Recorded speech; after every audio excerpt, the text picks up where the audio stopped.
Understanding decision-making processes helps leaders improve productivity, build trust, and reduce workplace conflict. A clear framework allows managers to align choices with long-term goals and guide teams with confidence. Decision-making in leadership is the process of evaluating situations and guiding an organization toward its strategic goals. Effective leaders balance data with intuition, empower their teams, and navigate uncertainty to align resources and mitigate risks. The first component in efficient decision-making is to evaluate how important the issue really is. If the decision is likely to have significant impact on the organization or on you personally, it will make good sense to spend enough time to arrive at a high-quality decision.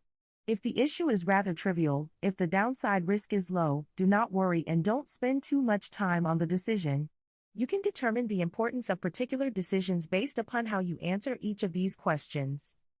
What effect will the decision have on the organization? How many people will be directly affected? How much money or other resources are involved? How often must this or a very similar decision be made? And how much time is available to make the decision? There are a few considerations that will affect how the decision is made.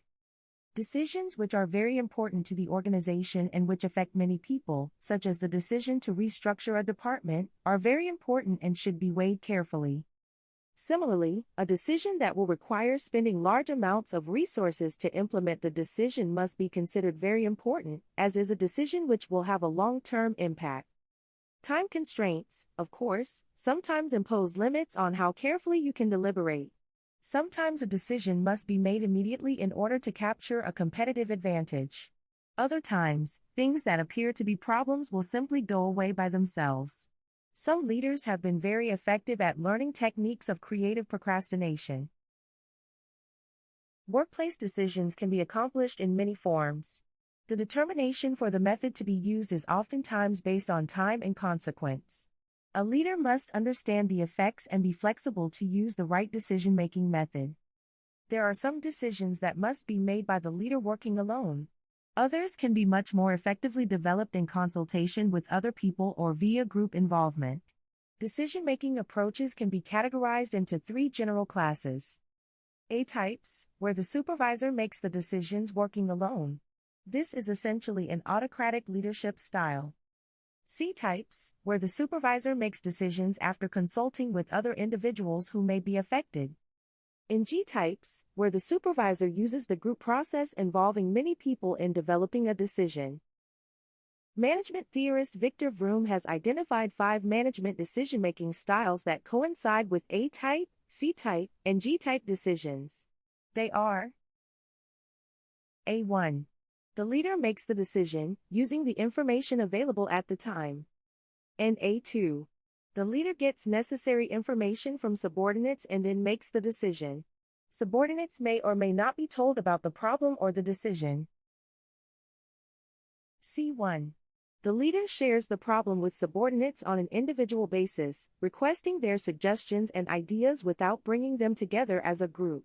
The leader then makes the decision, which may or may not be influenced by the subordinates. And C2. The leader discusses the problem with a group of relevant subordinates, requesting their collective ideas and suggestions. The leader then makes the decision, which may or may not be influenced by the group of subordinates. And G. The leader shares the problem with subordinates as a group. The group generates and evaluates alternatives and attempts to reach agreement on the proper solution by consensus. The leader accepts the decision that has the support of the entire group. Choosing the right decision-making type depends on matching your problem's urgency, complexity, and need for team buy-in.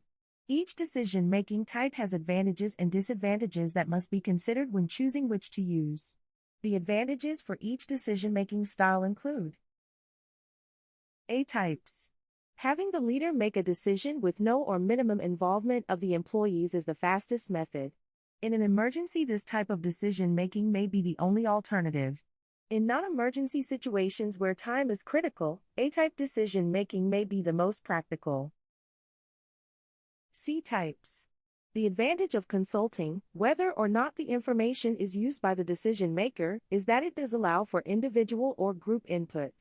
That alone will provide a small measure of support from those consulted, even if their input is not used. If the decision maker uses the input, the subordinates involved will be more likely to buy into the decision and support it. NG types. Group decisions have the advantage of the consensus of the group involved in reaching the decision. This means everyone in the group can live with the outcome. This, in turn, ensures strong buy-in from the group and likely the rest of the employees because of the open group involvement in the decision process. On the other hand, here are some disadvantages of the identified decision-making styles. A types. The disadvantage of minimizing individual or group participation is that the decision maker has shut out or limited potential sources of information that could be critical to making a good decision. If no outside input is used in the decision process, the chances of employee support are significantly reduced. C types. Although the C-type decision maker involves subordinates, the result is simply a collection of recommendations. There is no consensus. Thus, the likelihood of broad buy-in is small, although there will likely be some support if any of the input is used to make the decision. And since there is input, this type of decision making will take longer than the A-type, so it is not as useful in emergencies or when time is critical. NG types. The disadvantage of the group decision-making process is that it can be very time-consuming. If time is critical, this method will likely not be very practical. Also, if the group is inexperienced or self-serving, then they may not come up with a viable solution. Reliable success in decision-making is not likely to be the product of the random processes. Instead, a systematic, logical method should be used, not only for greater success, but also for greater consistency in analysis. The following is a 7-step systematic approach that has been found useful for handling a leader's problems. 1. Define or identify the problem. 2. Gather the facts. 3. Interpret the facts. 4. Develop alternative solutions. 5. Select the best practical solution. 6. Implement the solution. And 7. Evaluate the successfulness of the solution. Define the problem. The most difficult and crucial part of the problem-solving and decision-making process is to discover the real problem. Quite often the problem effect is focused on rather than the problem's cause. The root cause is confused with the outward manifestation. In attempting to define the problem, a leader must look for the root cause, the unexploited opportunity, the gap between what is currently being done and what actually should be done. To learn more about conducting a root cause analysis, click the subscribe button and watch the FSTG root cause analysis and corrective action training video. Once the problem has been identified, the leader should state it clearly so that all those people involved in its analysis and solution can understand it. The more carefully a problem has been defined, the better the chance that it can be effectively addressed. Problem identification can be facilitated if a leader is continually on the lookout for emerging problems. Most problems do not occur spontaneously, they usually foreshadow their coming. The leader who is alert can catch problems while they are emerging and address them when they are easiest to solve. To use 2 current management buzzwords, a supervisor should be proactive rather than reactive when it comes to problem identification. Next, gather the facts. The second step in problem solving is to gather all the factual information that will be needed to make a careful assessment of the situation. Sources of useful information may include accounting records, drawings, specifications, procedures, regulations, reports, and actual observation of the situation. A frequently overlooked source of facts is the employee or group of employees involved in the problem situation. Being closest to the actual operation or process, employees often have ideas about what should be done to eliminate a problem. The wise leader will heed the suggestions of these individuals. In gathering information for problem-solving purposes, a leader should be careful about discarding data because it may seem irrelevant. Getting the facts is concerned with collection, not with evaluation. Interpret the facts. The third step begins as data is accumulated. In the interpretation stage, facts are pieced together to determine their relationship to each other and to the problem. Probing questions are asked, starting with the basic who, when, where, when, and why. Some examples of questions you may ask include: What caused this to happen? Where does the responsibility for the breakdown lie? Has this ever happened before? Is it a human performance problem? Is it a design flaw? What is the potential magnitude of the problem if it remains uncorrected? If it was removed from consideration, will the problem still exist? The type of problem, obviously, will affect the kind of questions asked. A leader should keep in mind that opinions, feelings, attitudes, and perceptions can interfere with the interpretation of factual information. Facts can become colored by one's own experiences. If this happens, the facts will not be correctly interpreted. Develop alternate solutions. The next step in the problem-solving process is to come up with some alternative approaches to resolving the problem situation. This is commonly referred to as wargaming. The two most common sources of alternatives are a leader's own past experiences and the past experiences of others. Often there are more alternatives than first meet the eye. In this stage of the analysis, the objective is development of potential solutions, not analysis of their viability. The alternatives must be discernible, meaning that they are different enough to be able to differentiate the results when tested.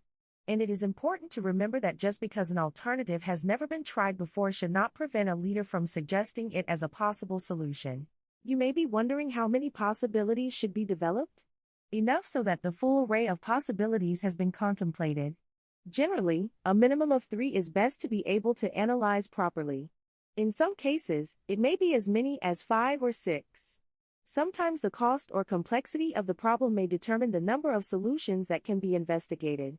No matter how many are developed, one of the solutions should be to do nothing. Select the best solution. This is the actual decision-making phase in the problem-solving process. Here the alternatives are reviewed, evaluated, and potentially receive an initial test. Those solutions that are not considered viable are eliminated. The remainder are then thoroughly assessed. Each of the potential solutions will be analyzed in terms of its direct and indirect impact on the problem.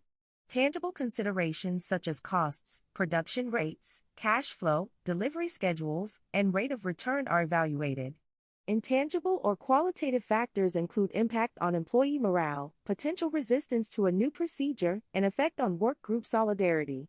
A leader must also be on the alert for any unintended consequences that an alternative might produce if implemented. For example, a reduction in force might be a simple way of reducing manufacturing costs.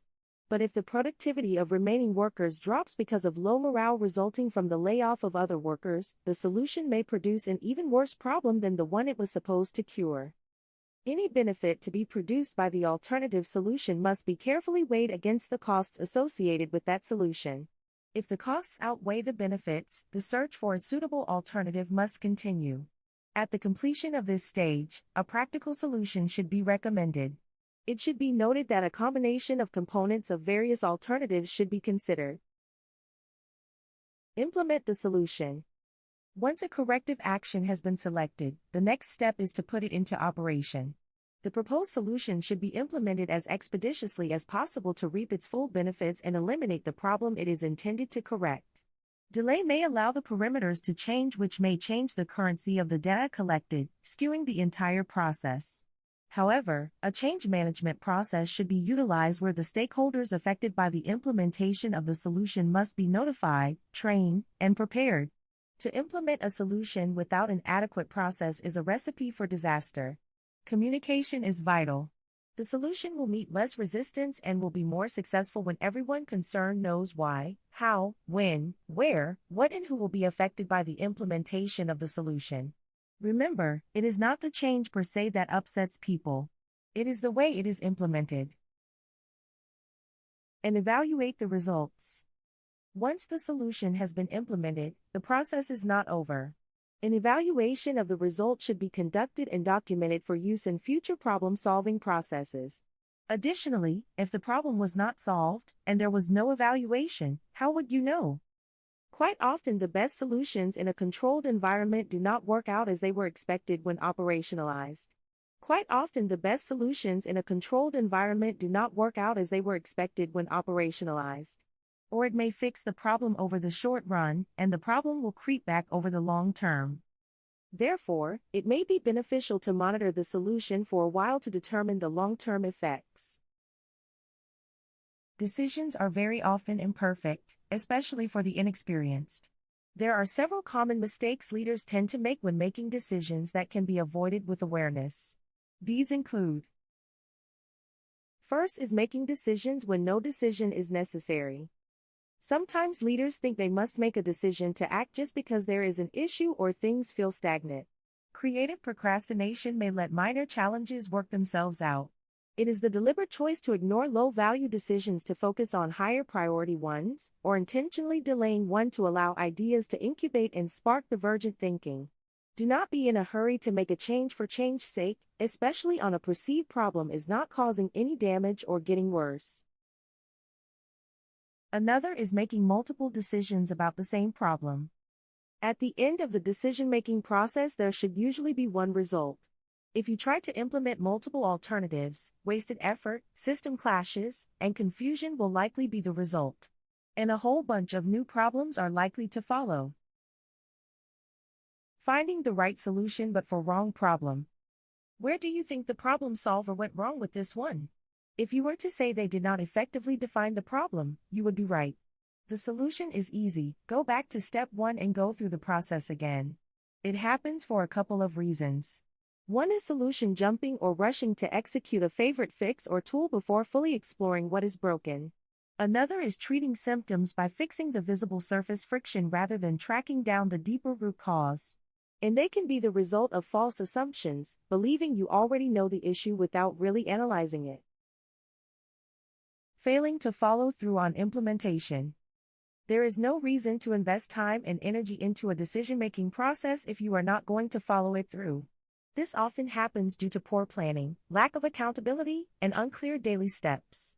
Things to watch out for are vague goals and timelines, lack of routine checks, and overcommitment. The first problem will be that you will not have fixed the issue. And the second problem is that as time passes, things might get even worse. Follow the whole structured decision-making process. It is proven and effective. Failing to count the costs. Everything you do in the workplace has a cost. Usually we know about and focus on the financial expenditures and will factor them into decisions. But it is the other costs that are often overlooked. Some of these costs can include adding additional steps to a process which will cause delays, overburdening your employees or another department, leading to unintended consequences or new problems. And lastly, one very important cost is opportunity costs, which are the loss of potential gain when resources are used on one thing that then cannot be used on something else. Using disorganized decision processes. Time is wasted when a disorganized process is used. If you skip step 1 and then get to evaluation step and realize you do not really understand the issue, then additional effort will need to be exerted to regress in the process. This may also be the result if multiple groups are working on the process and they are not all effectively communicating. One segment may get ahead of the other and then they could start working in different directions. Delaying a decision that must be made. Some problems may fix themselves, but others may not, and in fact, they may get worse with the passage of time. When a decision has to be made timely, then make it based on the information available at the time. The decision may be adjusted as more information becomes available, but if no decision is made, there is nothing to adjust off of. And lastly, making an emotional decision. Decision must be fact-based. When you are emotional, you are likely to allow your state to introduce feelings and opinions to enter the decision-making process. Emotions guide our attention to what matters, speed up reactions, and signal preferences. However, they can also cause biases or lead to short-sighted regret if we do not slow down and balance them with reason. To address this issue, take a pause, check your state, and weigh options with concrete facts before taking action.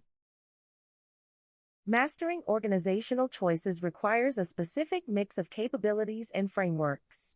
Nothing can replace experience, but employing these skills can improve decision-making abilities. Logical reasoning and facts. This means applying systematic thinking, like deduction and induction, to evaluate numbers, facts, and evidence. This process helps you break down complex problems, test assumptions, and make smart choices without letting personal bias get in the way.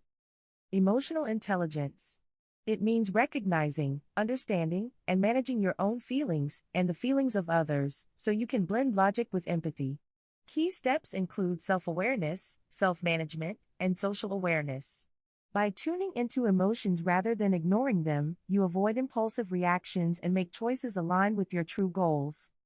And delegation and trust. This means sharing power, setting clear boundaries, and letting others own the results. Core steps include choosing the right person, setting clear rules, and stepping back without micromanaging. Leaders need to know how to make effective decisions to drive productivity, build team trust, and prevent costly delays. Strong choices give clear direction, reduce workplace confusion, and help groups navigate difficult challenges successfully. Following a systematic process increases the chance of producing effective outcomes. We hope you found this training video valuable. Please give us a like and click the subscribe button to access additional FSTG training videos.